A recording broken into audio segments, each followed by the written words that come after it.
This is Wabi-sabi Podcast. I'm your host, Adam Yasmin. If you are a new listener, welcome. Thanks for being here. Remember that you can access all episodes through Substack, aka the newsletter, as well as anywhere you normally stream podcasts.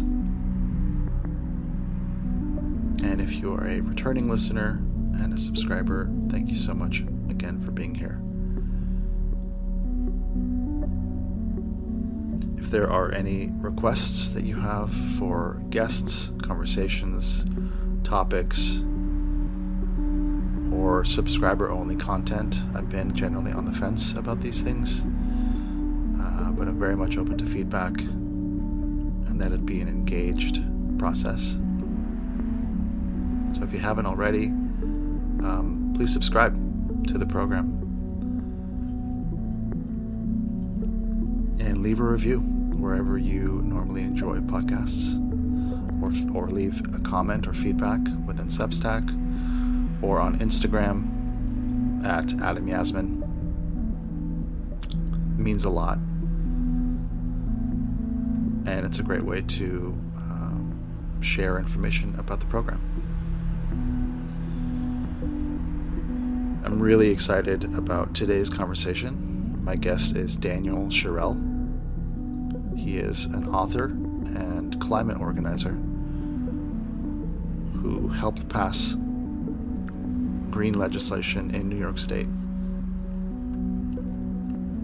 His book is called Warmth: Coming of Age at the End of Our World. I'm in the middle of it right now, and it is a beautiful, introspective book about the problem, aka climate change. His experiences as a climate organizer, and also woven in letters to his unborn child as he's been pondering parenthood with his partner.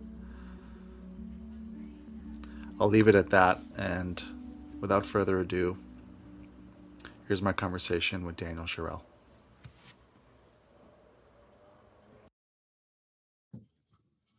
Well, Daniel, it is an honor to have you on the program. Thanks for being here. Thanks so much for having me, Adam. So we just sat down. I'm on the West Coast, you're on the East Coast.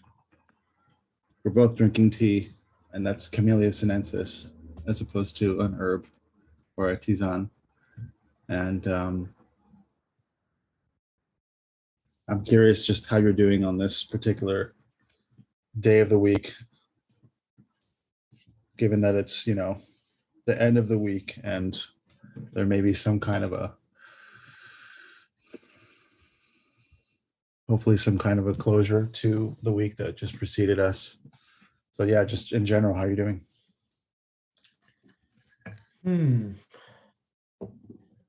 Today is one of those days where my day job as a climate organizer just feels very tiring. It's very tiring.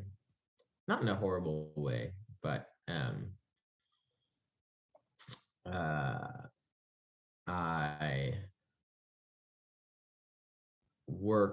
the campaign director for this organization that works with labor unions around the country to help them run campaigns to increase climate ambition, secure clean energy jobs, union jobs, and reverse income inequality, all in one fell swoop. So today I was in touch. I was already on calls with labor leaders in Wisconsin and California and Maine and Texas and Illinois. And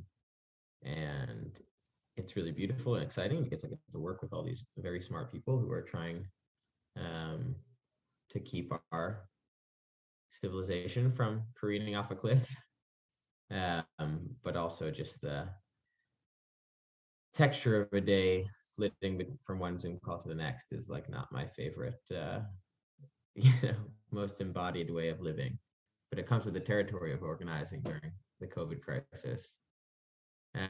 So yeah, and then meanwhile, the most consequential piece of climate legislation in U.S. history, which is not saying much because the bar is very low, but It's currently on a knife's edge in Congress, and so there's sort of an ambient anxiety about that, the Build Back Better Act, and will it get through, or will the corporate-backed so-called moderates do their patrons' bidding and kill it, to prevent there being too much spending on the common good, God forbid. So, all of those things being the case, that's my climate movement mood. But also, it's a beautiful day here in Washington, D.C., a gentle autumn day, and this is my favorite season. So I look forward to, after 2 more Zoom calls, going out and taking a walk. Thank you for sharing that.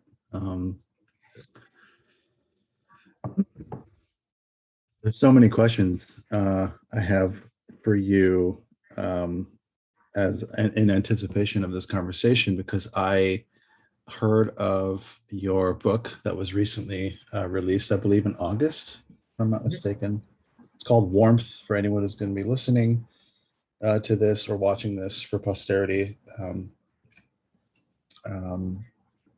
And it's I'm in the middle of the book, so I felt like, I think when I initially reached out, I had intended to complete the book and then speak to you. And I'm actually feeling that it's a bit more poetic to be speaking to you as I'm listening to you narrate your book. Because I, as a parent to a 6-year-old and general multifaceted individual like we all are these days, it's like there really isn't time to actually sit down to read, but the ability to kind of, I don't know, in a strange way, form a relationship with someone in that particular, through that particular medium of, listening to a story, listening to a narration. And I am really struck by just how introspective the book is.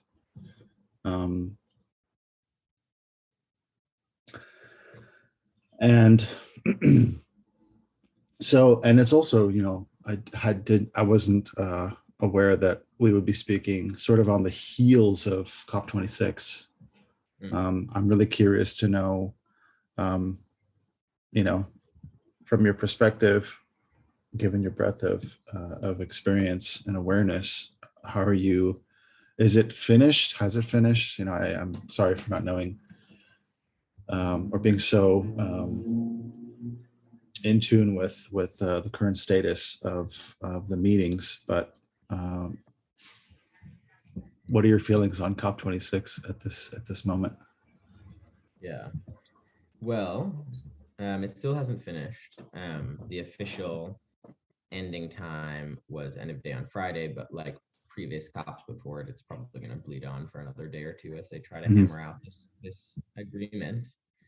I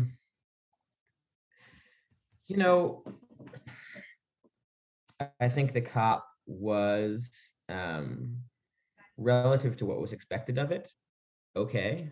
There was some progress on controlling global methane emissions. There was some progress on controlling global deforestation. The US and China, once again, in a sort of vague way, but potentially with stronger language this time, said, put out a statement essentially to the effect of, as the world's 2 foremost geopolitical powers, we have lots of differences, but we're going to work together to make sure climate change stays under control. The Chinese for the first time made commitments around regulating methane emissions, which is important, but they still haven't said when their emissions writ large are going to peak, or when their phase out timeline for their coal industry, which is still extremely active. And, meanwhile, the language of this final draft agreement, which exhorts all countries to put forward a more ambitious, nationally determined contribution, which are the sort of technical term for the plans that each country submits to reduce their respective emissions. The language around that has been really weakened by the fact that the largest delegation by far at COP26 is the delegation from the fossil fuel industry. They have about 500 registered delegates at the conference, which is more than any single country. Um, and yeah, it's to me an indicator of the sort of levels of political cowardice that still exist on a lot of fronts, and from a lot of national governments that have sort of been politically captured by the fossil fuel industry or feel themselves so dependent on their whims that they can't anger them too much. They can't keep them out of the room. But what that means is, you get the cops are, and I've never been to a cop. I really have mostly engaged with American climate politics, trying to move the needle here, because that's where I see that's where I deem that I could have the biggest impact. But from afar, they always seem like this very strange dance, which on the one hand is like a pep rally, and there are all these like incredibly inspiring young people and lots of sort of high emotion, high octane speeches from world leaders about the need for action, et cetera, et cetera. And there's a sort of pageantry around that. And it's almost like kind of like a ritualized expression of urgency. And then the product of that ritual comes up against the brick wall of the people who you never hear from publicly at the COPs, but are like the delegates from Russia and Saudi Arabia and their allies in the fossil fuel lobby, who are like quietly trying to make sure that first and foremost, their profit margins are protected. So, I mean, it's amazing kind of like apparatus and undertaking, the COPs, because it's like this,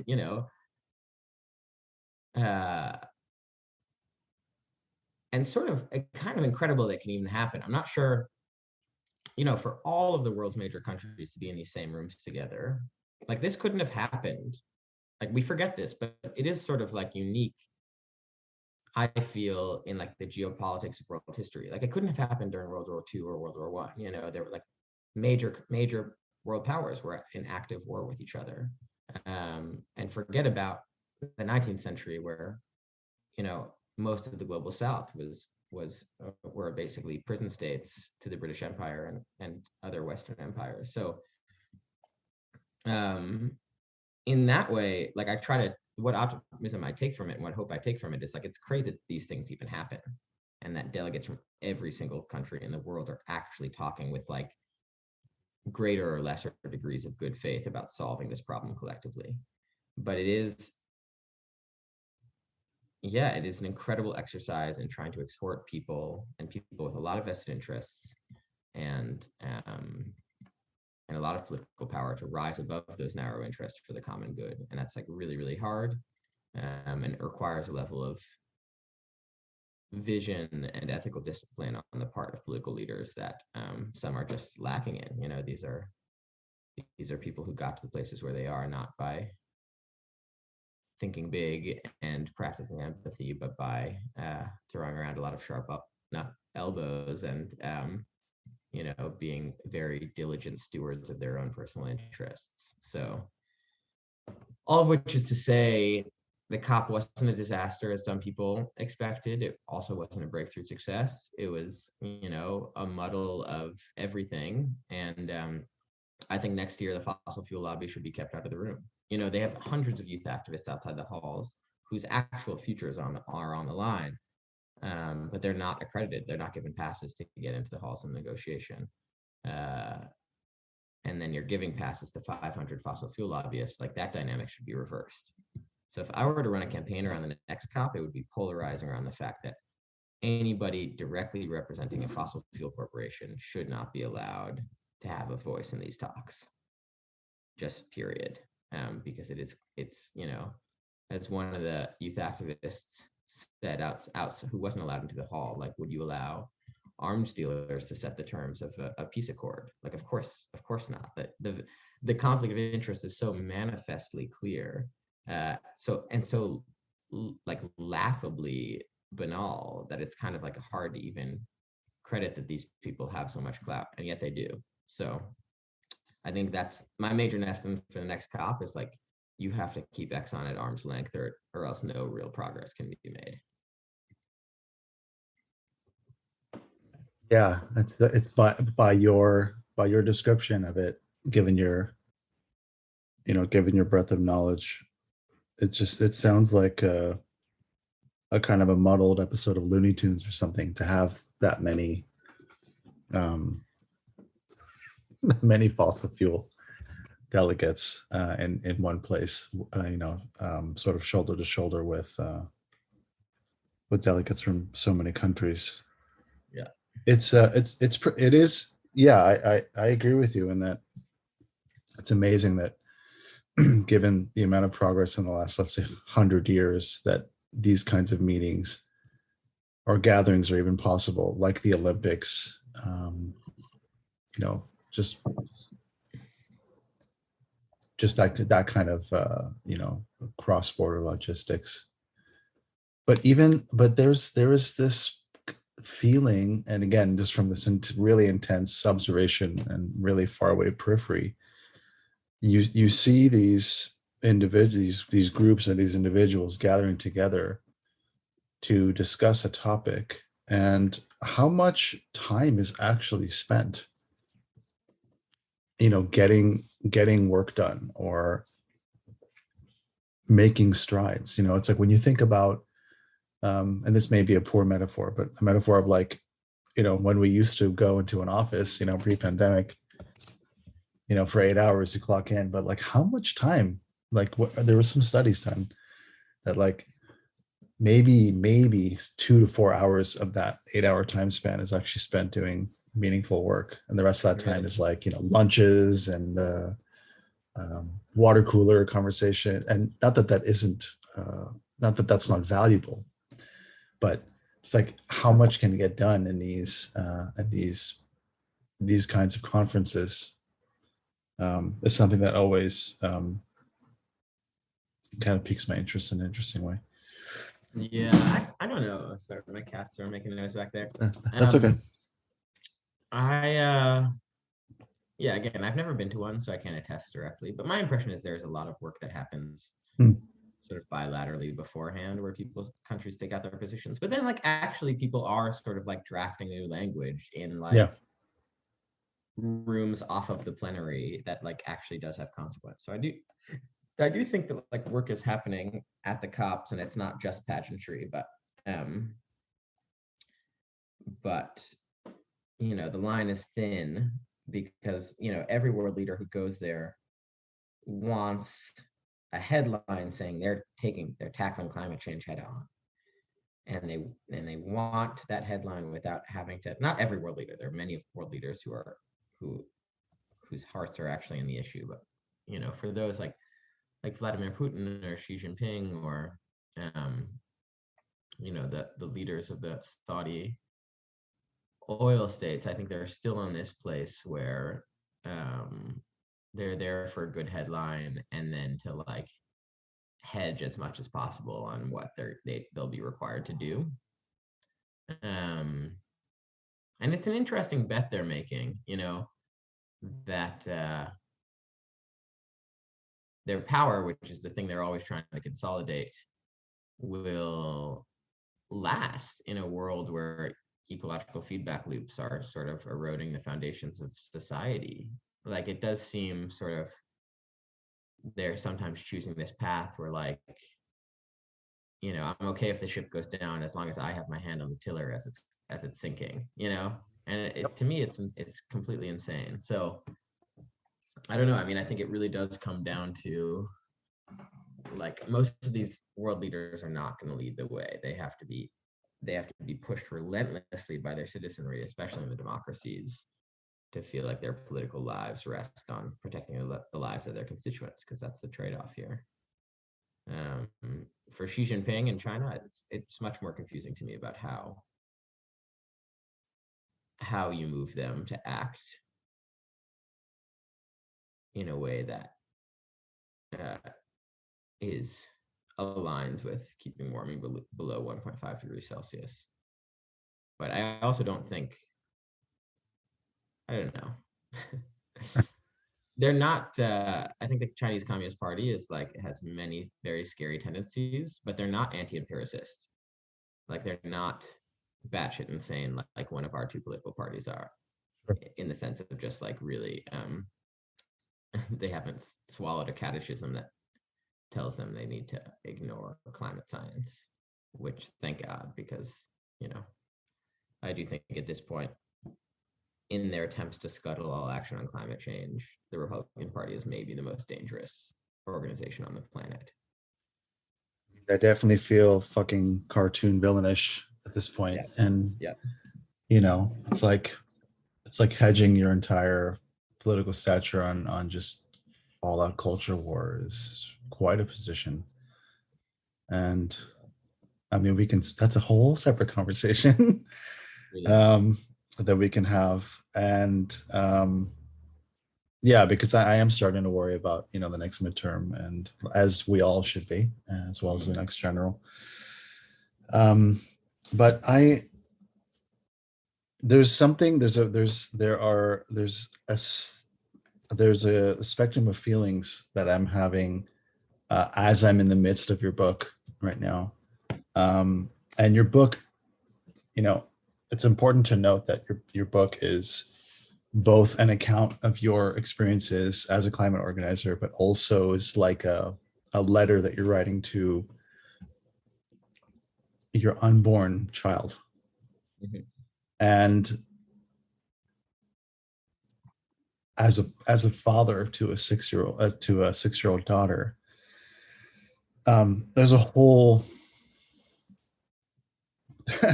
there's a whole that there's like a lot of nuance feelings that I have in listening to this that that I would like to touch on for posterity. One thing that I'm really struck by a really great use of metaphor. And so, you know, throughout your book, you are talking about the problem.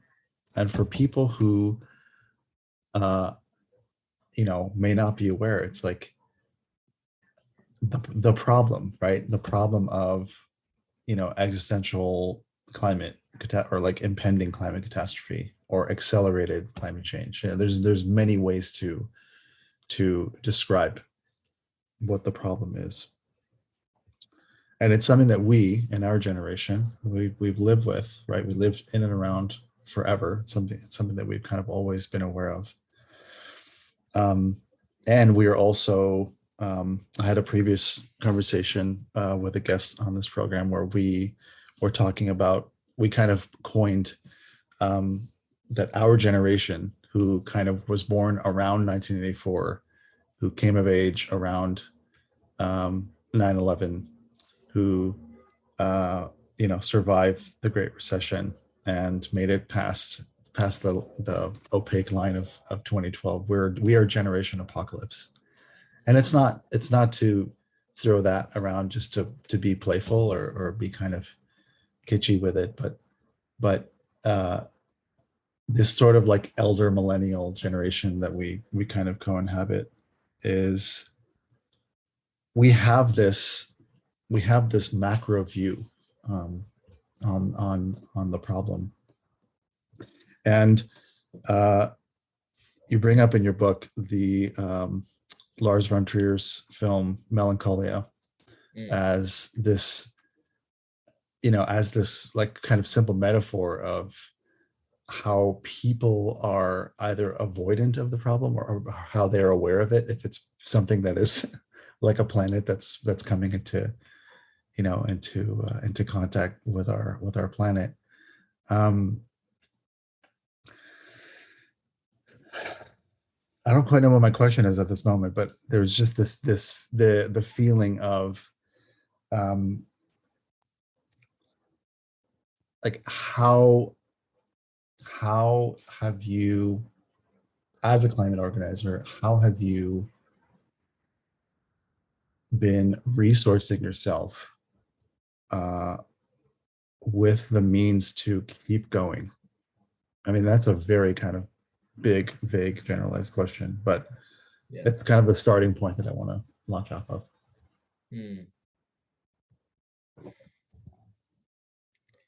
Well, I mean, I think writing this book, the act of writing this book, and orchestrating for myself a genuine emotional encounter with the enormity of the climate crisis, and taking it out of whatever sort of little Pandora's box I'd shoved it away into for fear of looking at it in the face. That has been enormously meaningful to me in my climate organizing work,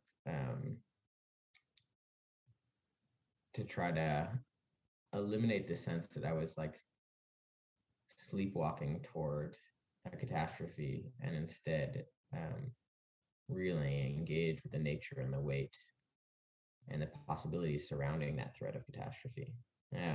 So yeah, I mean, this is not a prescriptive thing. I don't think what has worked for me is going to work for anybody else, but Sure. Writing is how I process the world, and literature is how I process the world. And I felt before I wrote this book, warmth, like a distinct lack of literary writing that grappled with the weight of the climate crisis. There was a lot of like science fiction writing about climate change, which I think has its own merits, but it sort of displaces it into an alternate future dystopia. It's sort of like it kind of like boils it down to a convenient plot point rather than engages with it as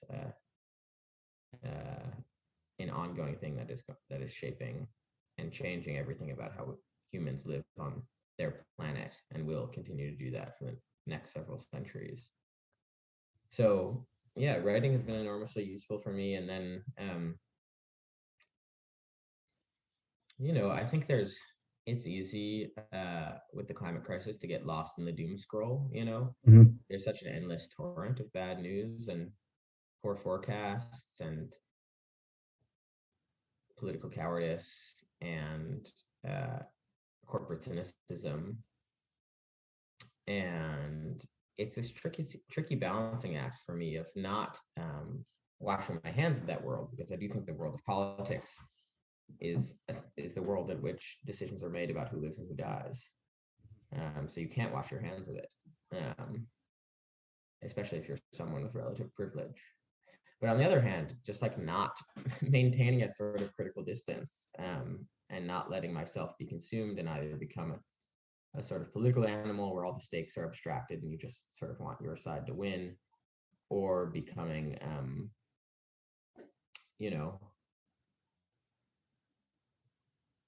so caught up in the bad news that I forget that I also have an ongoing life that proceeds moment by moment in the present, and that I should also attend to sometimes, because otherwise, what's the point of having been born at all? So, yeah, I take a lot of walks and try to place strict limits for myself around how I engage with like the content hose that is the internet. And but again, without attending to the broad strokes and staying savvy about the political winds, but trying to resist getting trapped in that feedback loop of like small dopamine hits, or like small doses of dread that get meted out in little informational chunks online. I just like feel that to be a pretty unhealthy space for me. And I'm not always successful. The internet is an incredibly compelling flame that all us moths are dancing around constantly. But yeah, I think you have to attend deeply to the problem, which sometimes means attending to it beyond just the constant litany of gloomy headlines. Yeah, I don't know if that made sense. Absolutely.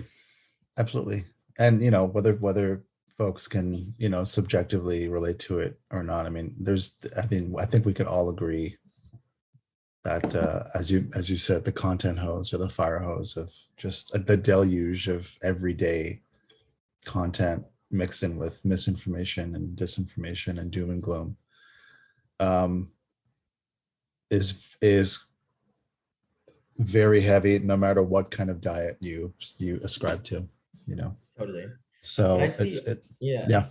Oh, I was just going to say, there are pitfalls in going too far in either direction, because on the one hand, Mm, I interact with a lot of people in the world of movement politics that have been so shaped by like the time bound and incessant pressures that are involved in making change in that world, that there's a sort of emotional tap that gets shut off by yeah. necessity, and people aren't taking the time to process that deeply, and that can lead to like all sorts of like perverse incentive structures and decision making pathways in that world. So I think that's bad. On the other hand, I'm less in these worlds, but I think they're, you know, I've been adjacent to them where there's a sort of checking out and like a preference for only living in the present. So folks whose response to the climate crisis is like more meditation, you go live in a commune, you like build your perfect utopia with you and your friends, and you build a utopia in your mind, but you don't engage in the systems by which utopia might be salvaged systemically in the real world. So I think, yeah, you require discipline on both fronts. One, to like the discipline of remaining politically effective uh, and clear-eyed about how you're using your power to intervene in larger systems, but also be equally disciplined about like continuing to like leave room for emoting and cogitating and like engaging with the world as like a gorgeous set of sensations, and not just like a sort of chessboard of raw power, which can be a very, I think, thinning way of experiencing the world. Agreed. I'm curious to know if you'd be open to going into, rather a personal subject of given that you wrote the book, and definitely a lot of the book is again woven in these letters to your unborn child. Has your, it seems silly to say, position or opinion on parenthood or becoming a father yourself, has that moved in any way upon the release of the book or in the process of writing the book? Like, where are you on that? Where are you in that right now, out of curiosity? Yeah. So a lot of people ask me that, sort of like, where are you landing on the kids question? And my first answer is to say that I haven't landed on a yes or a no yet, Yeah. largely because this is an ongoing discussion between my partner and I. Yeah. And so it's not a unilateral decision. But also because I didn't really write the book to answer that question. I wrote the book more like addressing a hypothetical unborn child as a way to like peek under the emotional and the intellectual hood of like what was happening inside of myself with Sure. regard to trying to process the climate, what's happening to our planet. But all of that said, I think honestly, if I'm being, I think my most honest answer is that I'm probably closer than I was before I started writing the book to feeling okay and excited about having a child. Mostly because this book was sort of a test for myself. Mm. Could I create a document that I felt would honestly place me and this new person into conversation about the difficult world that they've been brought into without their consent? And could I set the table for that conversation without,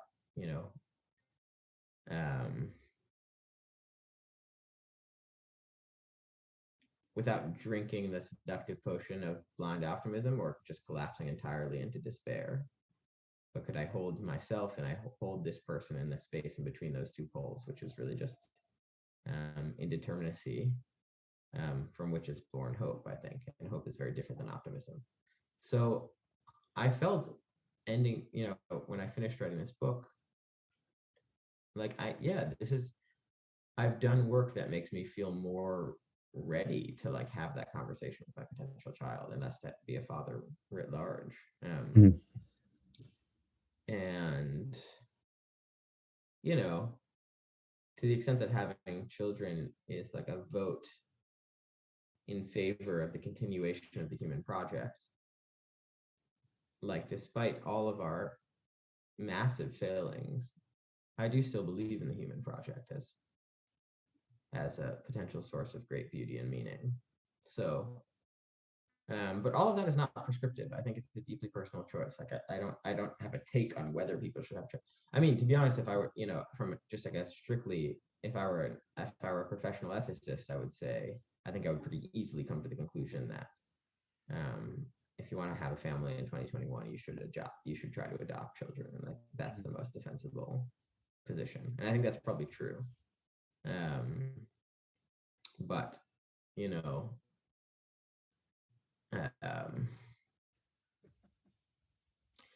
I don't think it's not for me to tell anyone that yes, we should be having children now, or no, we shouldn't. But I do think if I have any exhortation, it's just like, as you're considering that question, if you're considering that question without thinking about the trajectory of the climate crisis and what it means for your family, you're just not seeing the full picture. And you're not in some way standing in solidarity with that next generation, because this is just going to be a massive determinant of what their life looks like. Absolutely. Absolutely. I mean, even now with our daughter at the age of 6,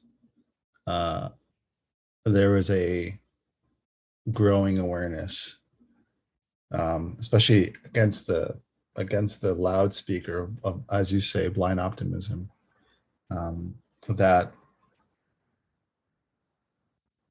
there will soon be a chapter of our lives as a family, probably as well as other large swaths of society as we know it, where we will be existing as climate migrants, like many of us have already started doing that, in in Western countries, where people have decided to get up and move shop and work Wow. Are remote. you thinking about that seriously from your position in LA, that LA We've might not be a place that you want to live a decade from now? Yeah, I mean, just to yeah, I appreciate you asking it. I mean, just from a just from a personal subjective position, along with my partner, I mean, we we took our first cross country road trip this summer to just look around to see what's out there and who's out there, to get in touch um, with friends and loved ones who live outside of big cities. And obviously it wasn't the most ecologically sound road trip to take.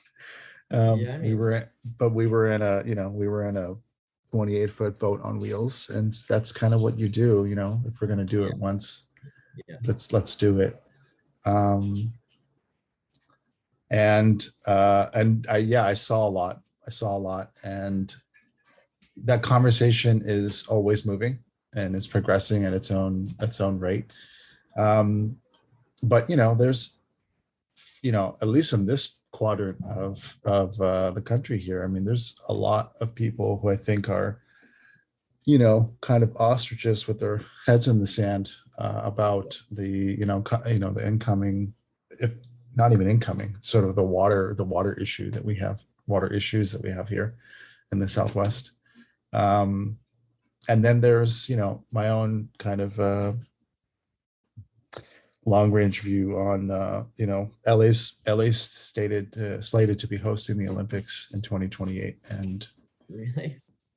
yeah, and Summer Olympics thing, man. I do not want to be here when that happens, because there's already been there's like, we've already now from a citywide level, like, have criminalized homelessness, and there have been it feels like episodes of Star Wars that have happened here with displacement, like a large displacement of houseless communities, even one right here in our neighborhood in Echo Park. And it's it's getting a bit grimmer in that regard. Meanwhile, again, like here in the Southwest, like in the middle of November, it's like any other sort of autumn in Los Angeles. We are just seesawing between 68 Fahrenheit and 93 Fahrenheit, and there's nothing in between that. And so right now we're in this Santa Ana wind condition heat wave, and just kind of holding our breaths that the remainder of fire season doesn't get any more existentially terrifying. So there's a lot in there. But yeah, that's a long answer of very much so considering moving to another location that will be more in line with our values as a family, but more importantly just within the community that we're going to be engaged in, because it's hard, given the scope of the pandemic, it's definitely made a perversion of the nuclear family unit, Yeah. for better or for worse, right? I mean, there's aspects of resilience to touch on, but it's definitely felt like we are an ocean of islands, due to the pandemic, and so that's just not something that we can imagine continuing for the next 10, 20, 25 years. So it's all in question. Wow. Yeah, I mean, it's even now it's sort of it's confronting to hear about families thinking about making their location or relocation decisions based on climate factors. But of course that's happening, and that's happening for my partner and I as well. Mm-hmm. And yeah, I don't want to treat all of that as a fait accompli. Like Los Angeles, there are people who will claim to have a crystal ball and say Los Angeles will be uninhabitable by 2080, or like Mm-hmm. New York City will be underwater by 2100. I think it's really hard to predict those things, but and I think there's a kind of self-fulfilling prophecy dynamic also, where like if something is given up on, then it's genuinely given up on. But at the same time, yeah, that it's like weird that there's this like incredibly heavy and present variable that we have to think about when we think about ordering our lives, that our parents' generation just didn't have to take into account at all.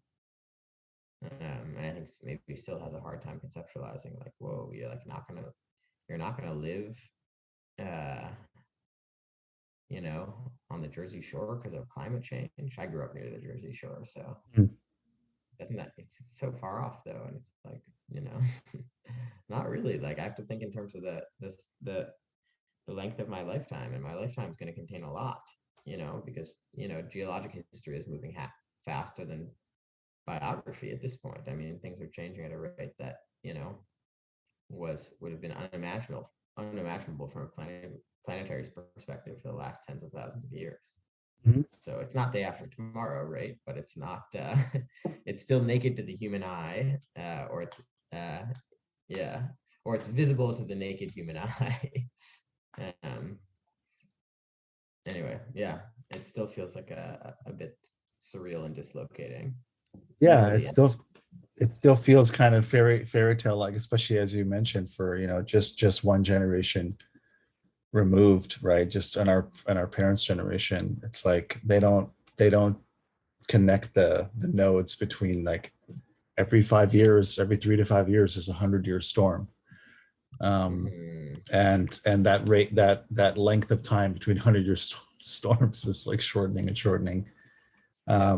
And last year's fire season on the West Coast, which was a very much blockbuster movie.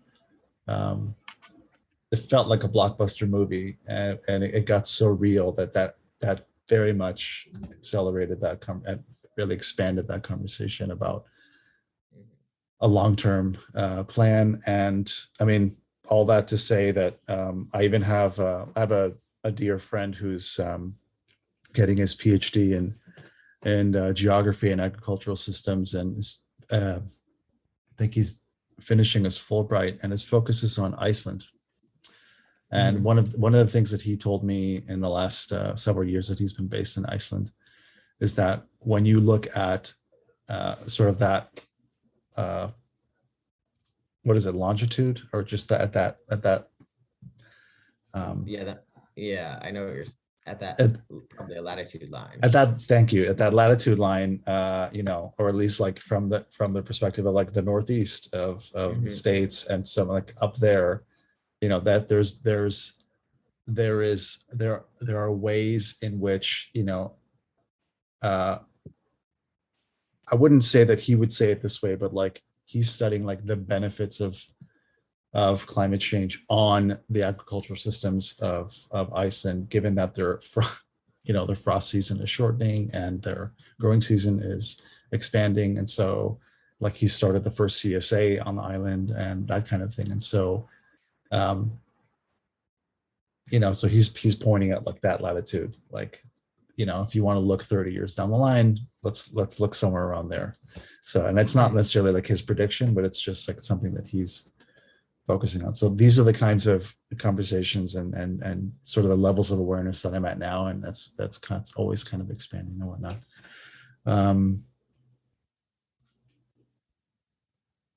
So what's next? What's next for you? If you'd like to touch on that just for the last minute or two of this conversation. Yeah. Well, I think for the next several years, I mean, my life is going to be dedicated to working in and around the climate movement. So right now I'm running policy campaigns all around the country to try to decarbonize the public school sector.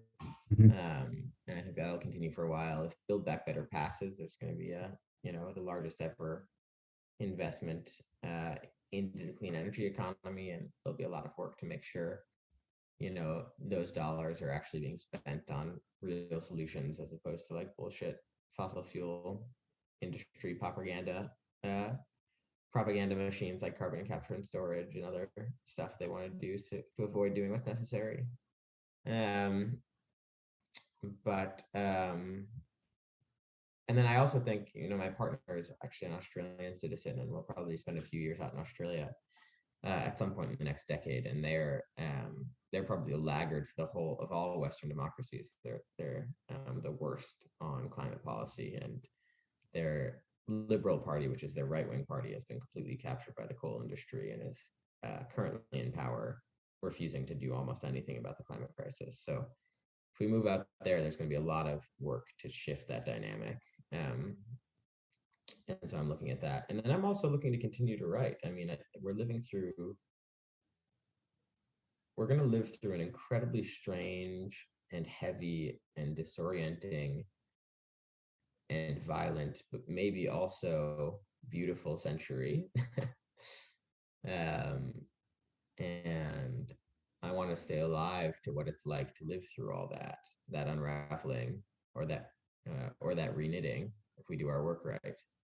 And the way I stay alive to those things is through writing. So I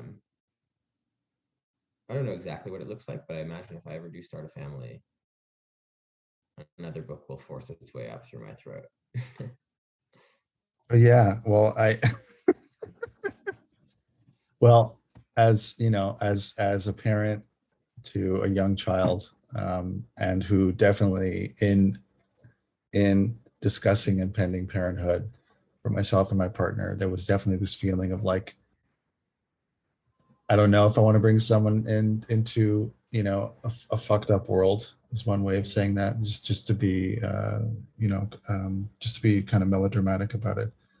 And then something shifted between me and my partner, where suddenly the narrative went to, well, actually, if we again, maybe from a place of blind optimism, but if we could bring in people to help unfuck the world, then maybe that's something worth living for. And so that's where we're at. It's been, I again, thank you for releasing this book. I hope everyone reads and listens to it, and I look forward to to future books and future writings that'll come from you. And hopefully we can follow up on this conversation in the near future. And it's been an honor to have you on the program. Thanks so much, Adam. It's been a great conversation. I'll talk Thanks, to you soon. Daniel. Take care.